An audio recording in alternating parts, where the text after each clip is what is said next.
This really isn't the video I expected to make on the S500, but we're here. In my mind, I thought we were going to do a video about look at the new color of the wheels, how last minute I did them for the Venga Me day before players, and I was going to do this video at Goodwood for our players show, and I was just going to go out the fitment. I was going to talk about how the car's fixed and whatever. So let's talk about what happened. So obviously I dragged out the whole abandoned car, blah blah blah, fixing it, took it for a test drive, it all seemed good. I painted the wheels night before Venga, stress, masked, sanded and masked each single one, painted them like a bright hyper silver because I hate black wheels. I got it ready for the Venga Me, pre-players Venga Me. On my drive through London, got an Airmatic fault. Alright, I thought everything was fixed, but it wasn't, so Airmatic fault. So I just nursed it there. Sick event, nursed it home. No issues on the way back, and I could hear the pump coming on and the valves going pss, pss. Seemed all good. I thought, okay, cool. Friday, set off to Goodwood to set up for the players show. Made it to Goodwood, all good. Decided to come home on Saturday night, late night, after we packed up before Sunday, spent time with the little one, and drive back, Matic fault again. So I nursed it back, gave free, smashed it down my car park ramps, get in here. The front was just dumped, like even more dumped than it is now. It was so dumped. So I just left it and drove to Cayenne. Since then, I've been a bit bummed out about the whole situation. I've just been a little bit pissed off. I borrowed Diagnostics again, started running live tests, a new sensor, bought new sensor now, got a new valve block, which you've seen in the video. New rear sensor, which you would have seen in one of the old videos. So now I fit 2 brand new sensors. So it's all reading correct, there's no issue why. Still won't air up. So the compressor kicks in and it just kicks out. And even if I try to override it on the Diagnostics on the machine, it's just not building any more than about 8.5 bar of pressure. Bear in mind you should run between 13 and 16, the whole system is way off. So what that's made me think is the original compressors are just not strong enough. So only thing left to do, put a new compressor in. What's arrived today? A new compressor. So let's open it up. Let's fit it. Because yeah, I want to drive it around. I really enjoy driving this car. I love it. Look at it. Come to the car park and look at it. Come on. Look at it. It's hard. You get so many looks. It's just sick. It's too long to read daily, but that's another topic for another day. I won't bore you with the ins and outs of how to fit a compressor. This isn't that type of video. If you want to know how to fit a compressor, just there's loads of other YouTube videos. Essentially, if you've seen me do the valve block, the compressor is just 3 bolts away from what I've done for the valve block. But anyway, let's unbox this. The bit of an unboxing. Let's get fucking done. Because it is 11 PM. Love a late one. Alright, so let's open this. Instructions, don't need that. Padded nicely. We've got the all important fuse, so I'm going to put that to one side. So that's the air hose, so that's pretty cool. And here we've got the compressor itself. The plug goes in there, air line goes in there, so it's got a tone adapter, that's really good. Plug, and literally it's held on by these 3 mounting points. And what that does, yeah, this sits like that, and then the valve block sits on top. There's rubber grommets that go in there, and little bolts that hold it to the big metal bracket to stop obviously as this vibrates. You don't feel it through the car.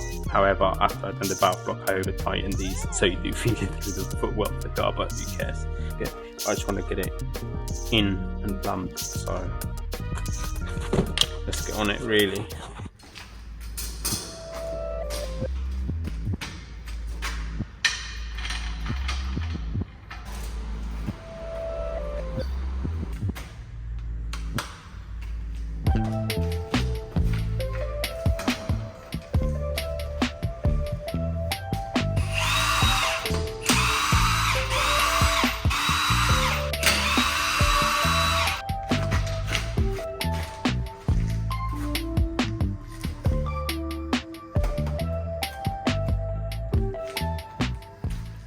So that's the old compressor. I've already taken 1, 2 and the third rubber mounts, I fitted them to the new compressor, so that way I can just bolt it straight up to the existing place, unplug that plug at the back and the air supply, and we should be good to go. Valve block up there, and now all installed with a cable tie just for a bit of safety, but we're good to go. Alright, so I'm dirty as fuck and it's 1 in the morning, but the car's up, so happy with that. It's just there's a mess, but compressor's in, car sitting super wonky as you can see here and there, but it's up, so problem solved. No dash lights, which is great. I've tested all the systems, suspension, both Sport 1 and Sport 2, no issues. The issue is just obviously the front sitting wonky and the rear sitting wonky, so they'll just need calibrating with diagnostics. Same as this, as you can see here, and you can see here they're just high. This is not even, look at the gap, it's huge, and it's not even on the high setting, but if you come on the other side the gap's even bigger. So like I said, it's just really wonky, but it's something that we will get fixed with some calibration, but for now, happy with that. Alright, so finally today is the day that we calibrate this. I've got dongle and I've got diagnostics, and I plug it in and get it finally sitting level, because as I mentioned before, wonky as shit, but today hopefully is the day. It's 10 o'clock, I need to return this first thing in the morning, so yeah, let's plug in diagnostics and hopefully get it over and done with in one go. Right now it's calibrated.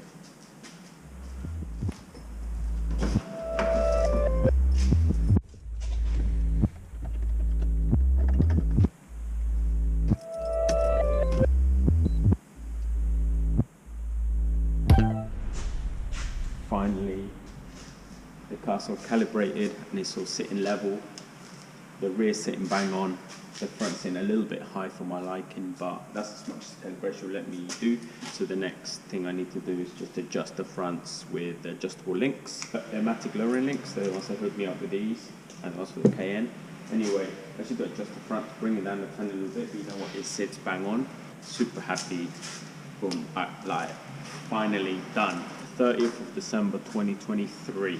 That's when I got puncture under puncture in a bad storm after midnight run, led to me just dumping it and an Airmatic fault and a 1.5 years of it being abandoned.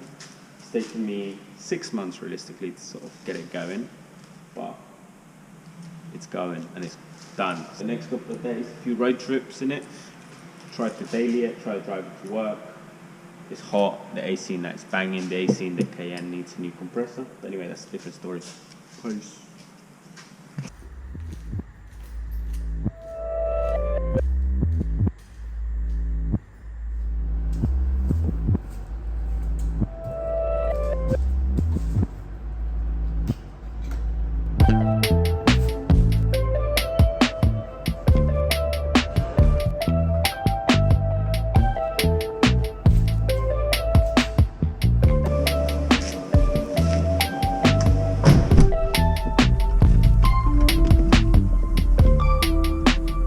Welcome back to the S500. So it's its maiden voyage again after a full Airmatic overhaul. Everything's been changed by the lines, but you wouldn't change the lines, you just burn the car at that point.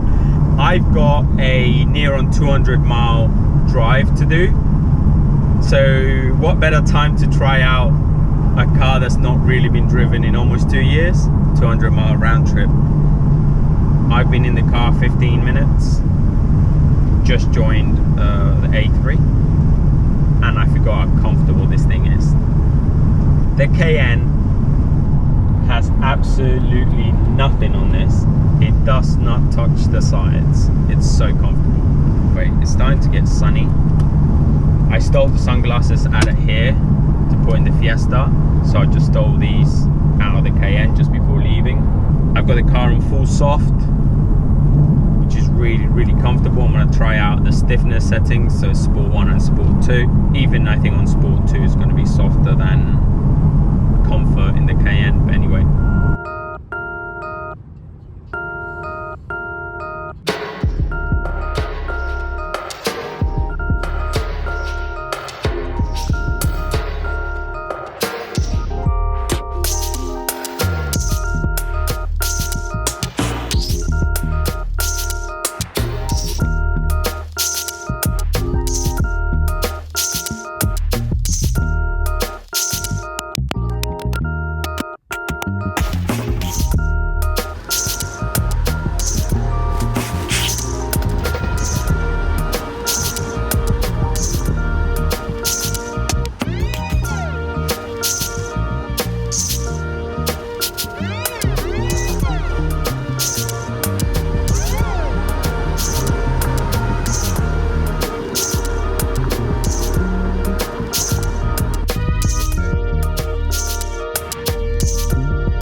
go.